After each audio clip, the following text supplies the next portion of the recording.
Let's turn to our book, Daniel Heath Justice, Why Indigenous Literatures Matter. Last time we were speaking, we decided we were going to go to the section called, I forgot the name of the section. How do we behave as good relatives? Let's read some of it. Want to pique your imagination. Page 71, Fish and Humans.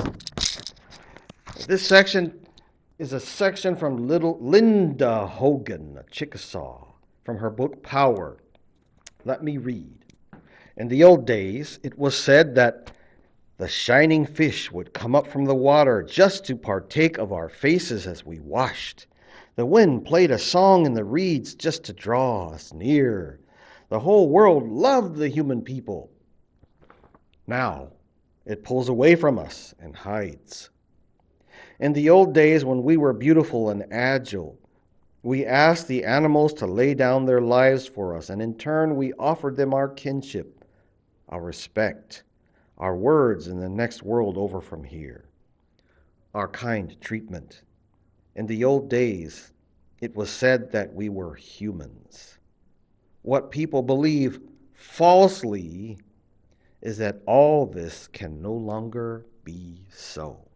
So again, this is awesome stuff because Daniel Heath Justice is telling us that we are not just human beings, and this word human we're connected to other life forms, and we used to, in the old ancient times, we were a little bit more in tune with Mother Earth and animals and plants. And let me keep reading. Let's jump on over to page 72, because we know that Coyote is the trickster, but he's also a very powerful being. In many respects, they call him the Creator's second in command. He is returning to see Indian people, that's us, in modern times. We are now stuck living in this world that has been foisted upon us. You see, let me just read. It's talking about Okanagan writer and teacher Jeanette Armstrong. She introduces readers to Coyote, the Okanagan trickster transformer. That word transformer is important. We'll get to it in a second. Who returns to the land of the people after a long absence in full expectation of a reunion and a celebratory salmon dinner, only to find the once teeming rivers have been dammed. The salmon no longer run in clear waters, and he's been forgotten. What's worse, the people have changed in the ensuing years. They've lost their language, their homes, and many of their old traditions, and now taken on the destructive life ways of the swallows, otherwise known as the Washichu, and their ever more ravenous culture, which he likens to selfish monsters that destroy people and things like rivers and mountains.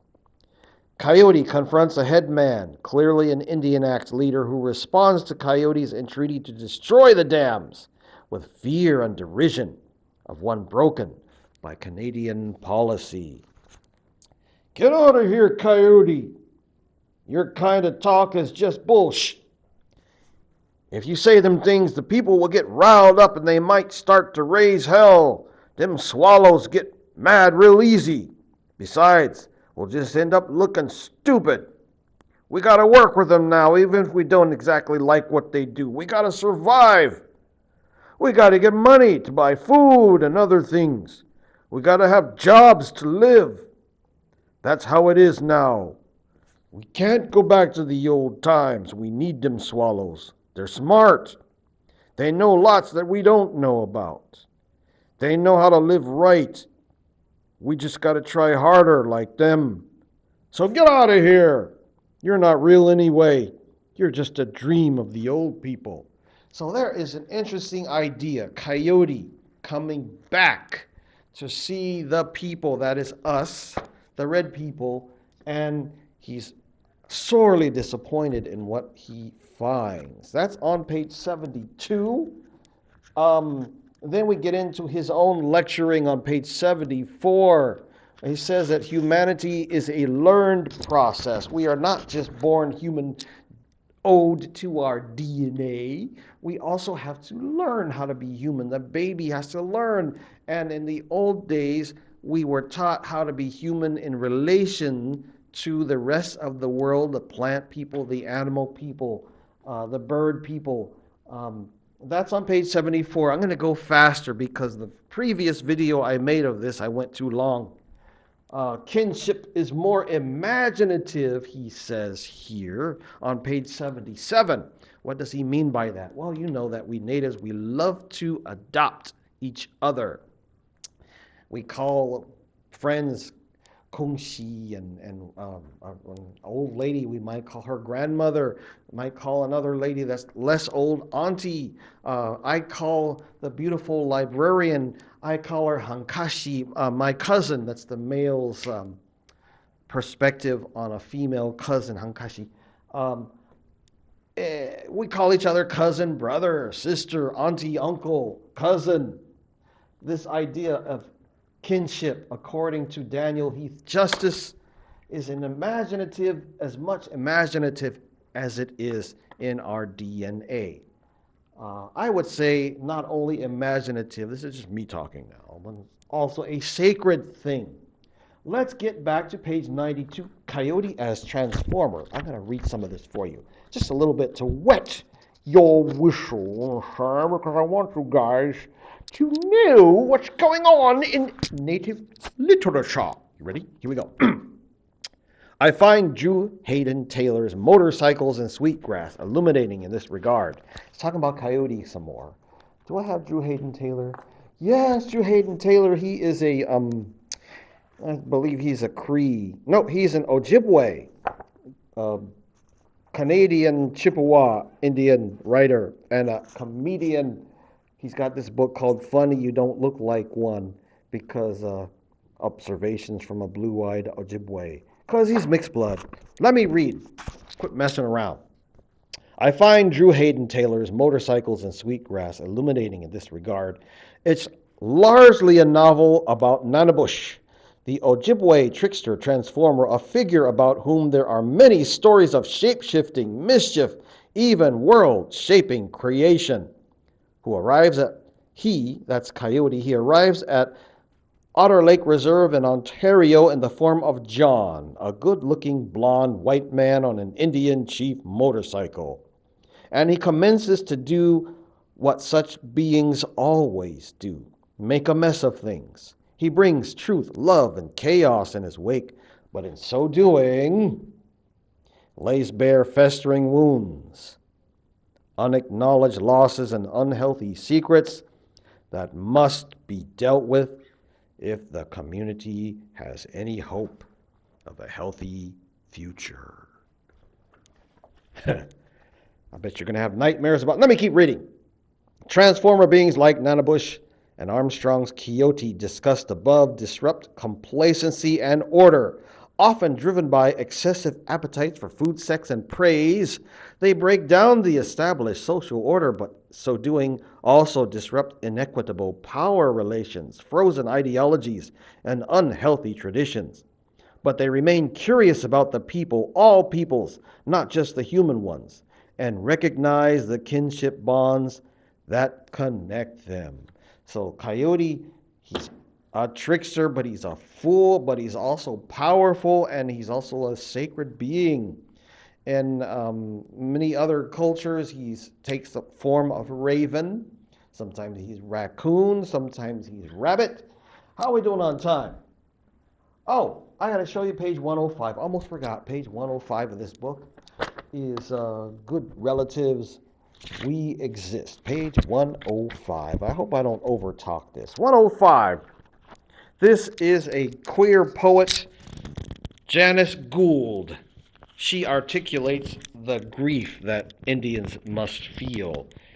Indians must be the loneliest people on earth, lonely from our histories, our losses, even those things we cannot name which are inside us.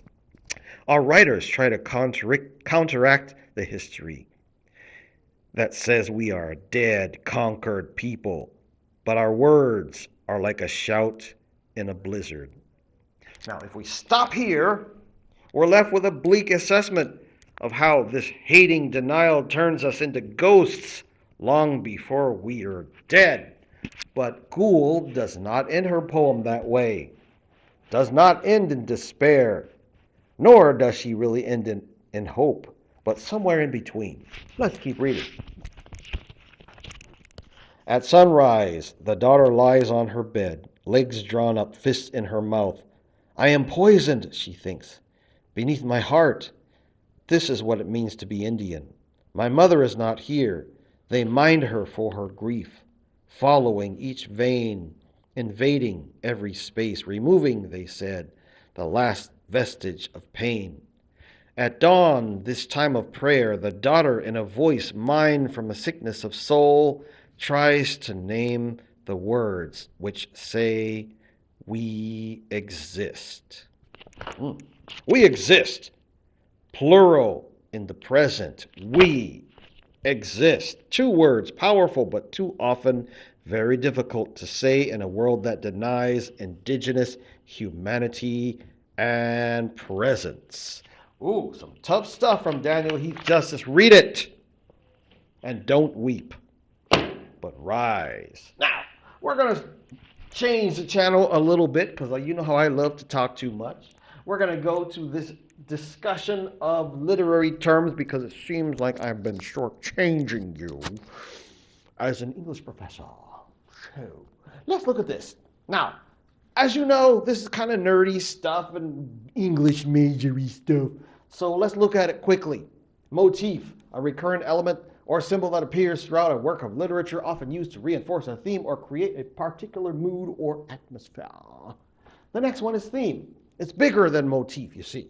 It says it's a central idea or message that runs throughout the work of a literature. It's a broader concept that emerges from the story and its characters, often exploring universal human experiences or issues. Well, I thought about this, and as you know, I have no life because I'm an Indian nerd, and I stayed up late one night. Actually, I woke up at 2:55 in the morning mulling over, how am I going to teach this to my students? It makes any sense. Typical nerd. Now, I was thinking about cooking because my grandmother and my grandmother used to cook these awesome Indian stews, and my mother has carried it along.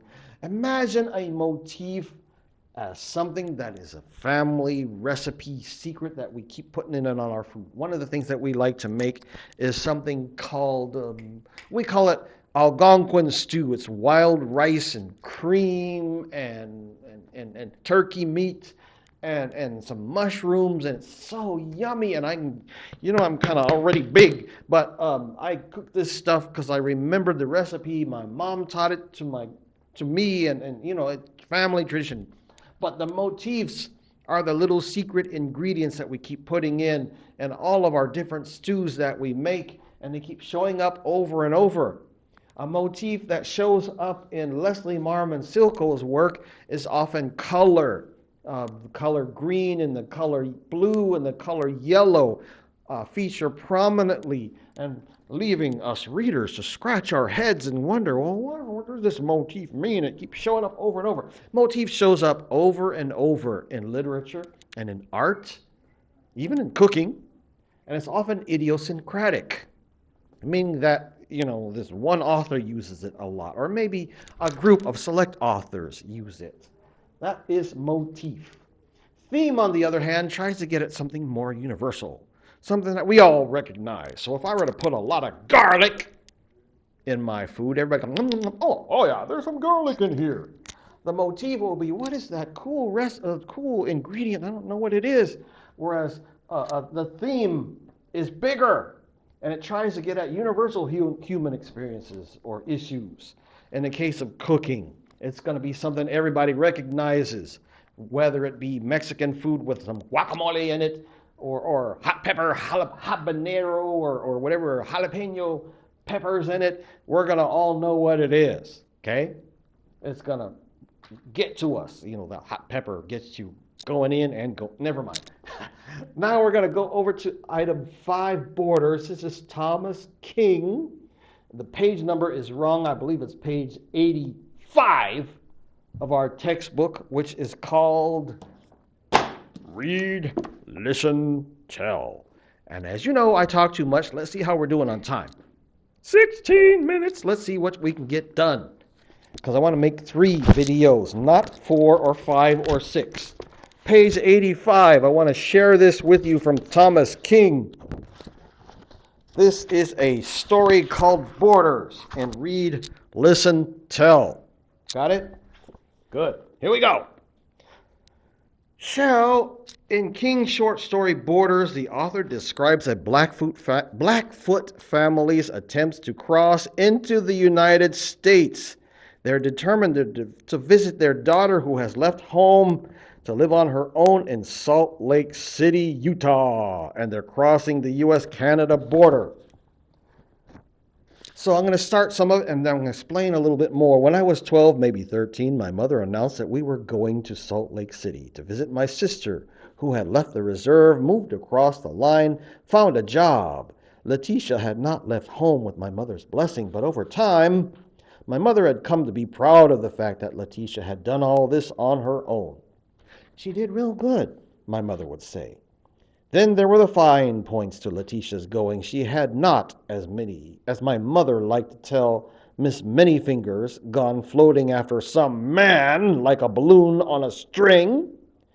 She hadn't snuck out of the house either and gone to Vancouver or Edmonton or Toronto to chase rainbows down alleys. And she hadn't been pregnant. She did real good.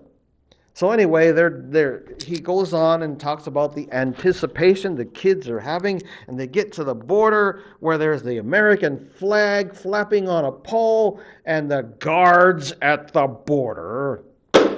Those of you who have ever crossed the border, either up north in Canada or down south in Mexico, you can already see where this is coming. They love to give people of color, especially us natives, a lot of grief, don't they? Yes, they do. Have a look at this in the book on your own, and you'll see what I'm talking about. I could stand up here with my I stories till I'm blue in the face.